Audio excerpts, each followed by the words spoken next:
The Ravens are sitting at 9-4. Why do they feel like a 500 team? This is a gas question. That's a good one. Yeah. Does anybody want to take this one first? I feel like I can just I'll take it first. Because I'm going to be wrong about this. I'm going to preface this with, I already know that I'm wrong. You guys will give me a good example right when I'm done. But you guys know sometimes I have short-term memory, so I'll appreciate the little reminder here.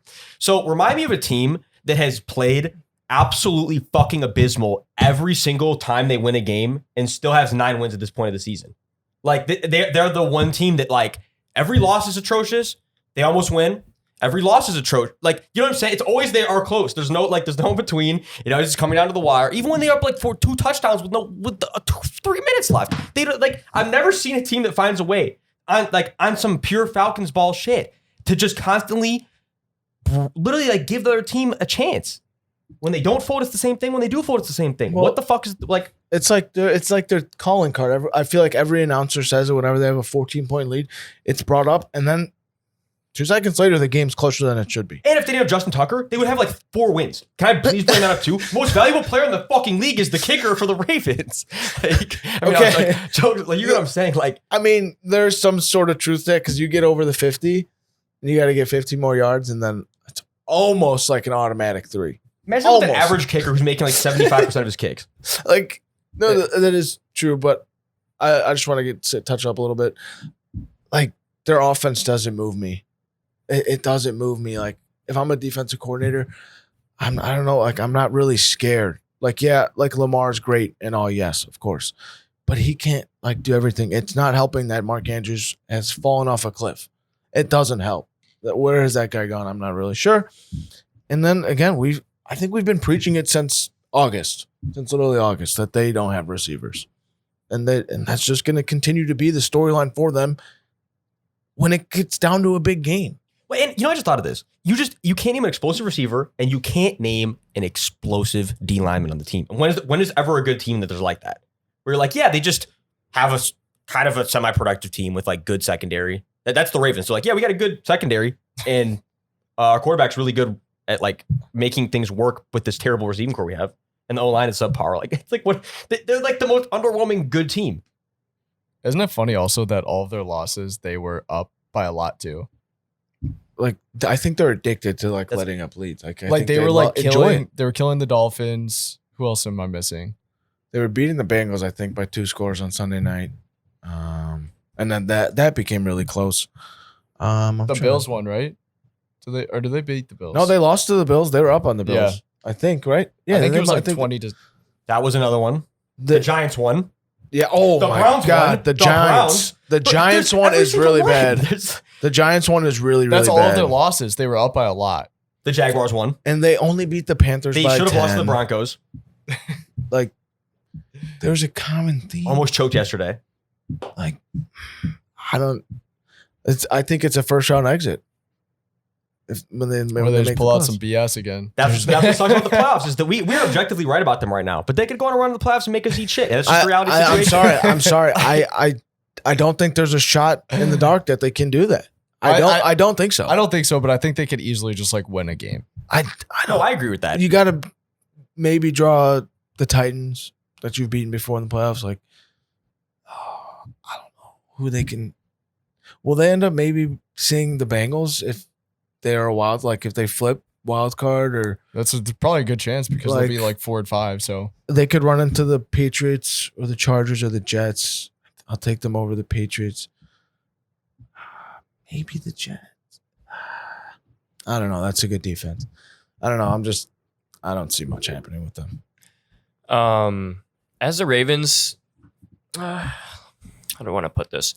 The Ravens as a whole and as a team have a very good bone structure. They're just a few pieces away from really being that good team.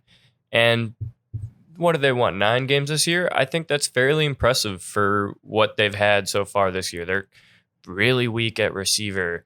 The offensive line has been not so much continuity. Ronnie Stanley's coming back a little bit. Defense hasn't been great. You finally got Roquan. It's just like they're kind of piecing this together to see what they're going to do this offseason. Like, this is a total see what you have, make a couple moves this offseason. Next year, I think, is going to be the really big push. But Hasn't it been like that for the past couple of years now, though? Yeah. Like, Well, I'd say they're a lot worse this year than previous years. I think sometimes that, In terms of that roster, happens. too. That's something. Sometimes Yeah. that happens in the league where you have to take a step back to take a step forward. For And, sure. You know, Good the point. Ravens are smart, so I believe in them. But there is something that I saw on Twitter today that I'm very interested to see your guys' opinion for. So head coaches who have added the most win probability added above expectation on fourth downs, 2-point attempts, timeouts, and delay of game avoidance. The top four are Nick Sirianni, Dan Campbell, Sean McDermott, and John Harbaugh.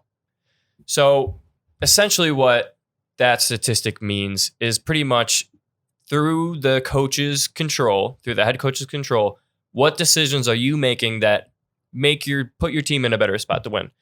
John Harbaugh, despite giving up these big games and despite not having, the season that they wanted, is still a good head coach. And there's people that question him all the time on the media. And I'm like, there's only so much he can do. He's not the defensive coordinator. He's not the offensive coordinator. He is the head coach. He makes the big decisions. And for the most part, I still think he's probably one of the best head coaches in the league right now. And it makes me sick to see people think otherwise. I mean, great point. It's not Harbaugh's fault. Like, he's doing his job and he's been doing it for a while. And this just brings up his brother. I hate his brother. But man, there's some damn good coaches. They know football. They know how to win games. They literally have the same identity, just in two different levels of football. That must have been tough for you. It is. I'm honestly astonished. Michigan, what is their identity? They run the football, play good defense. They're mean. Ravens, run the ball, play good defense. And they're usually mean. Mhm. They're just good football coaches. I Fair. want to just thank you for saying that, because I was going to bring up that it's very odd for a John Harbaugh team to give up big leads and kind of just like crumble like that, because I've always thought he's a good head coach. We've talked about it a lot, Connor.